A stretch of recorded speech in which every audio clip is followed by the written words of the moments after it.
Okay, so we're not free from my pit of rage quite yet. Soon, I promise. Here it is. We're doing it. The Garfield movie sucks! As the #1 Garfield fan in the whole entire world, other than Quentin reviews, I was expecting a certain level of respect with this movie, especially as it was being marketed as Garfield's origin story. And then they cast Chris Pratt, and I stared my own disappointment in its face as I contemplated the death of everything I once held dear. Complaint number 1. That is not how John adopted Garfield. Garfield was born in the back of an Italian restaurant, but John adopted him at a pet shop. John did not find him and let him into the restaurant. That's stupid. Complaint number 2. Garfield's eyes are canonically green due to both the 2004 Garfield movie and the Garfield A Tale of Two Kitties sequel portraying him this way.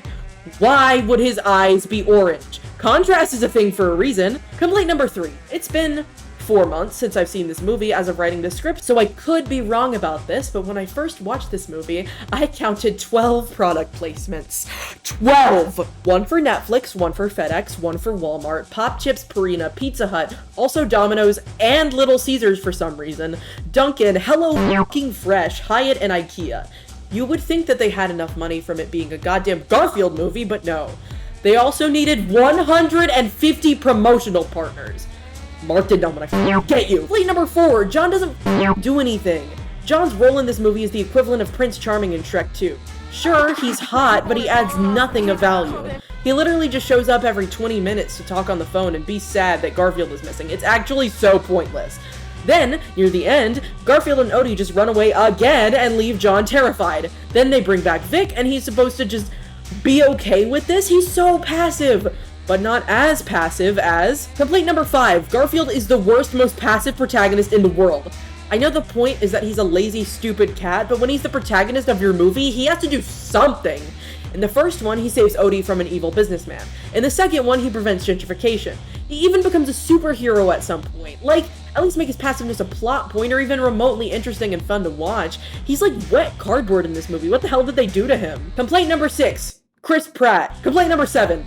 Instead of reusing any of the canonical Garfield characters like Arlene, Nermal for more than second, Doc Boy, Liz for more than 1 second, Garfield's mom, Garfield's grandpa, or even any of the US Acres characters like Blue, Bo, Lanolin, Orson, Wade, or Weasel. To further their stupid chat GPT plot, they make up entirely new characters consisting of British Lady Cat, Bowen Yang Ugly Dog, Arby's Cow, British Man Dog, Snoop Dogg Cat, a British bird that shows up just to die like 20 minutes into the movie for seemingly no reason.